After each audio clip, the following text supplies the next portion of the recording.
If you stop struggling, you will drown. If you are embodied in an overwhelming number of depression, not all of them are depressed. The world demands so much. I either lie in bed and refuse to face the real world, or I have to get up and fight, which is endless. As I watch other proactive on Facebook, appearing on various group activities and parties, I look at them popular message on Instagram story and felt one thing in my heart. Why can I be as interested in those things as they are in the food, a lecture that a famous man is coming to give, or various American festival? My heart is sick, but with all the classes and meetings tomorrow, all the new technology and funding, all the news happening every day, why can't the world just stop? Contrary to popular belief, people with depression sometimes don't seem depressed. They even put on a smile when they are socially active, but they feel unmanageably loneliness when they are alone. In fact, since the beginning of the winter, I began to lose track of time. As the day went by, I was confused about the meaning of time passing. When the pain began, it spread with the limit. It started when I was doing housework. I stood in the middle of the living room with the mug for a long time. My mother saw me and asked, "What are you doing?" "Yeah, what am I doing?"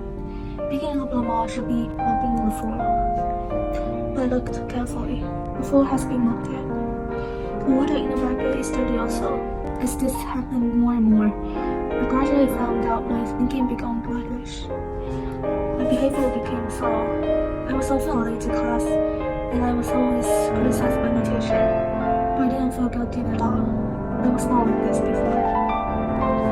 Few people talk about their depression because it is exhausting to explain to people when they cannot experiencing real fear. In the awareness of possible psychological disorder, I found a lot of friends to talk to. They listened to and comfort me. You should be satisfied with what you have. You already have a lot of things that others do not. As far as they were concerned, you have nothing to worry about. At the time, I thought they might be right. In addition, in the long term, I will feel like a bad friend, and everyone has to mind their own things. No one will always take care of your mom. Depression, I'm particularly sensitive to something they talk about. I don't want to be a burden to anyone. For international students, I think the pressure of study, the lack of language and culture, as well as the close small group of international students, where everyone is doing the same thing, are all part of my depression. Why can't I do everything the way he does? Why is it impossible to concentrate in a group discussion? Why am I always procrastinating? Why am I always passive when others can be so active? Why do I always disappoint others? Why can't others, and can I? I look perfectly normal on outside. Maybe it's only when I close the door that I feel a monster come back. I feel uncontrollably depressed, slowly breaking down and unable to do anything. But what was scary was that I had no idea how it had happened. Maybe it was a monster, maybe it was something else, but I decided to find out. I went to see a psychiatrist with a counseling report and several tests. Finally, the doctor told me it was moderate depression. There were many possible causes. I returned home with some medicine prescribed by my doctor.